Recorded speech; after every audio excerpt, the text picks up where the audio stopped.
इथला असणारा, देशातील असणारा कामगार असेल, कष्टकरी असेल, शेतकरी असेल, या प्रत्येक घटकाला न्याय कसा देता येऊ शकतो, त्या दृष्टिकोनातून सातत्याने प्रयत्न करताना दिसतात. आपण सर्वजण ज्या विश्वासाने आज एका विचारधारेबरोबर जोडलेले आहात, ही विचारधारा तुम्हाला आम्हाला सर्वांना एक वेगळा मार्ग दाखवणार आहे.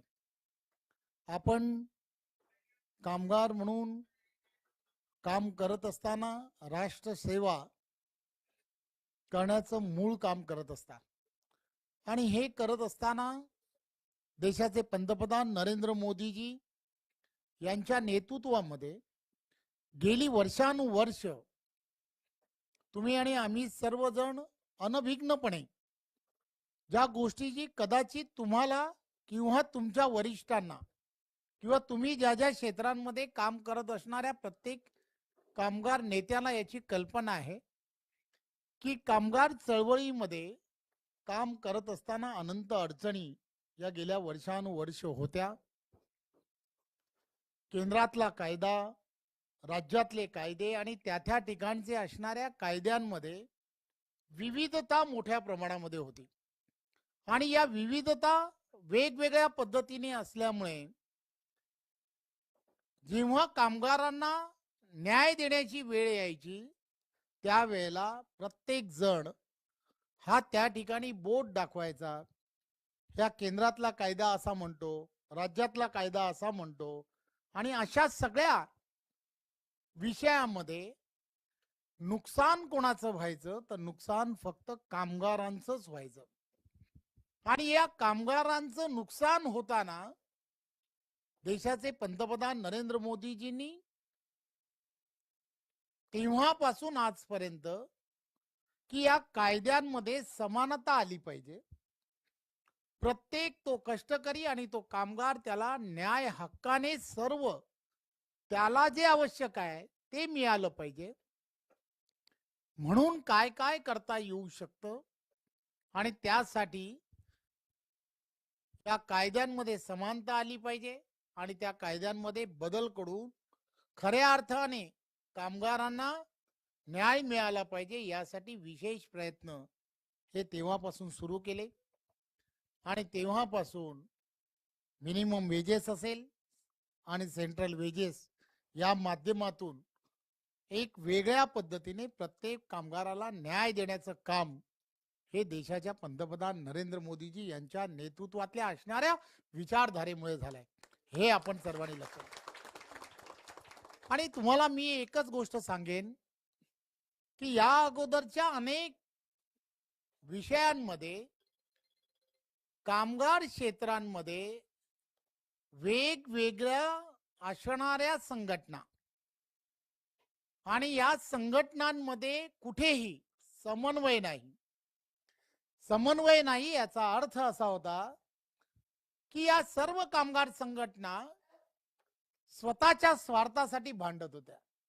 कामगारांचा स्वार्थ किंवा कामगारांना काय मिळेल यासाठी कधीच कोणी विचार केला नाही. ज्या वेळेला कोणीतरी विचारतं की तुमच्याकडे किती आणि माझ्याकडे किती, या गडबडीमध्ये 3-4 संघटना त्या ठिकाणी कशा होतील आणि त्या 3-4 संघटना एक दुसऱ्याशी कशा भांडतील याचाच विचार भांडवलशाही जेवढी मंडळी आहेत त्यांनी सगळ्यांनी केला. माझी सर्व आजच्या या कार्यक्रमाच्या निमित्ताने सर्व कामगारांना एवढीच विनंती आहे की कामगारांचं भलं जर व्हायचं असेल तर देशाचे पंतप्रधान नरेंद्र मोदीजी यांच्या नेतृत्वात आणि महाराष्ट्राचे लोकप्रिय असे मुख्यमंत्री देवेंद्रजी यांच्या नेतृत्वात एका छत्रीखाली आलं पाहिजे. एका छत्रीखाली. कारण एकमेव आहे, त्यांच्या दोघांच्याही मनामध्ये तुमचं भलं करण्याची क्षमता आहे. तुम्हाला आवश्यक असणाऱ्या प्रत्येक गोष्टी देण्याची क्षमता आहे. या अगोदर या अगोदर कोणी विचार केला का की या देशामधील असणाऱ्या प्रत्येक कामगाराला रॅशनिंग वरती मोफत धान्य मिळालं पाहिजे? याचा विचार कधी कोणी केला नाही. आपल्यापैकी बरेच कामगार जे रॅशनवरती जाऊन तिथलं असणारं धान्य हे आपल्याला मोफत मिळत आहे, हे फक्त देशाचे पंतप्रधान नरेंद्र मोदीजींमुळे मिळत आहे. आपल्याकडे घरातील कोणीही आजारी पडला तर पूर्वी हा कामगार, हा गावची शेती त्याला विकावी लागायची, कुठेतरी गहाण राहावं लागायचं. परंतु त्याचा इलाज जो आहे ना, तो इलाज करण्यासाठी असं काही तुमच्याकडे व्यवस्था नव्हती. आयुष्यमान भारत कार्ड, 5 लाखापर्यंतचा इन्शुरन्स नरेंद्र मोदीजी यांच्या सरकारमुळे तुम्हा सर्वांना मिळायला लागलाय, हे आपण सर्वांनी लक्षात घेतलं पाहिजे. मी एक ना अनेक असे विषय की तुम्ही याचा विचारही करत नाही. जाती धर्म या व्यवस्थेच्या बाहेर जाऊन एक वेगळ्या पद्धतीने, ज्याला इन्कम नाही, कमी उत्पन्न आहे, अशी एक क्रायटेरिया तयार केली आणि त्या क्रायटेरियाच्या माध्यमातून सुद्धा शिक्षणामध्ये तुमचं मूल हे आयुष्यामध्ये जर चांगला हुशार असेल, मेरिटमध्ये असेल, तर तो डॉक्टर होऊ शकतो, इंजिनियर होऊ शकतो, अशी व्यवस्था कोणी केली? तर देशाचे पंतप्रधान नरेंद्र मोदीजी, देवेंद्रजींच्या या इथलं असणारं सरकार, या सरकारच्या व्यतिरिक्त कोणी केलेलं नाही. गप्पा मारणारे हे अनेक गोष्टीच्या गप्पा मारतात, परंतु एकदा कधीतरी या सगळ्या गोष्टीचा विचार करायला हवा की तुम्हाला या सगळ्या गोष्टीमध्ये आधार कोणी दिला, आधार कोणी दिलाय? गेल्या काही दिवसात ह्या भागामध्ये ज्या पद्धतीचं राजकारण चालू आहे, एकदा कधीतरी एकदा कधीतरी तुम्ही तुमच्या असणाऱ्या जवळच्या प्रत्येक मित्राला हे समजून सांगा, हे समजून सांगा. तुमच्यापैकी बऱ्याच जणांच्या बाबतीमध्ये काय घडलं? राजकारण म्हणून काही लोकांना बाहेर काढण्यात आलं, पगार मिळणार नाही, घर चालणार नाही, अशी व्यवस्था त्यांनी उभी केली. पण हीच ती भारतीय जनता पार्टी आहे की जी भारतीय जनता पार्टीने ठरवलं, तुम्ही त्यांना बाहेर काढा, आम्ही त्यांचं घर चालवण्यासाठी समर्थ आहोत, सांगण्याची हिम्मत भारतीय जनता पार्टीच्या कार्यकर्त्यामध्ये. हे आम्ही केलं म्हणून आम्ही सांगत नाही, परंतु तुम्हाला सगळ्यांना, प्रत्येकाला ही गोष्ट लक्षात असली पाहिजे. कोण आहे ती? ही सगळी मंडळी जी आहेत, यांना त्यांची जागा दाखव.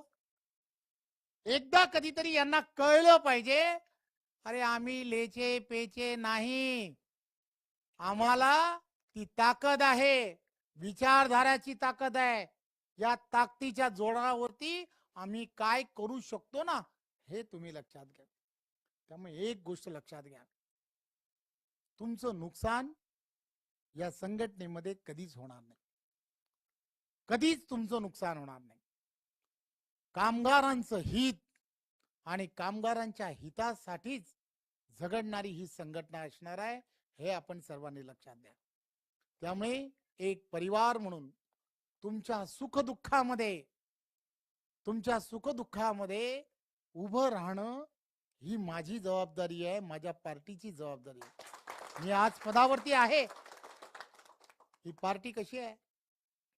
आज मी 3 वर्ष पदावरती असेल, माझ्यानंतर दुसरा कोणी असेल, परंतु ही पार्टी अविरतपणे ही जी जबाबदारी आहे दुसऱ्यावरती सोपवत असते. त्यामुळे आपलं परिवार आहे आणि या परिवारात तुम्ही सगळेजण सामील झालात, हे आपण सर्वांनी लक्षात घ्या. फार मोठा विश्वासाने आलात. जेव्हा सांगितलं गेलं की नाही, तिकडची असणारे कामगार हे आपल्या बरोबर जोडायला तयार आहेत, मी बोलो त्यांना कधीही कधीही जोडून घ्या.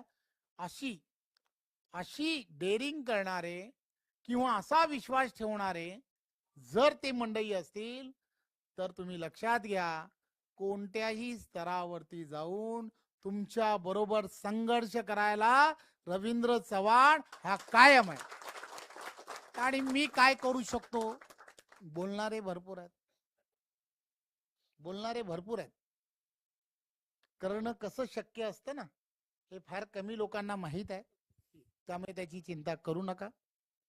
पूर्ण ताकदीने हे क्षेत्र आणि या क्षेत्रातली असणारी आपली ताकद, आपली असणारी संघटनात्मक एकजूट ही कायम ठेवण्यासाठी आपण सर्वांनी पूर्ण क्षमतेने या सर्व भागांमध्ये आदरणीय पंतप्रधान नरेंद्र मोदीजी यांच्या नेतृत्वात आणि देवेंद्रजी यांच्या नेतृत्वात आपण सर्वांनी मिळून हातात हात घालून एक सहकारी म्हणून जोरात कामाला लागूया, एवढंच या प्रसंगी सांगतो. आणि पुन्हा एकदा आपल्या सर्वांचं खूप खूप धन्यवाद.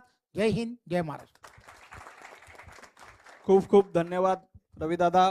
यानंतर पालघर जिल्ह्यामधील पक्षप्रवेश होतील. मी सर्व कामगार संघटनेतील मित्रांचे मनापासून आभार व्यक्त करतो, धन्यवाद व्यक्त करतो.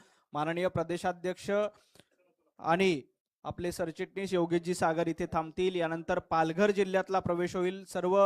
सर्वांना विनंती आहे की आता पालघर जिल्ह्यातील प्रवेश होतील का पालघर जिल्ह्यातील कार्यकर्त्यांनी सभागृहामध्ये यावं.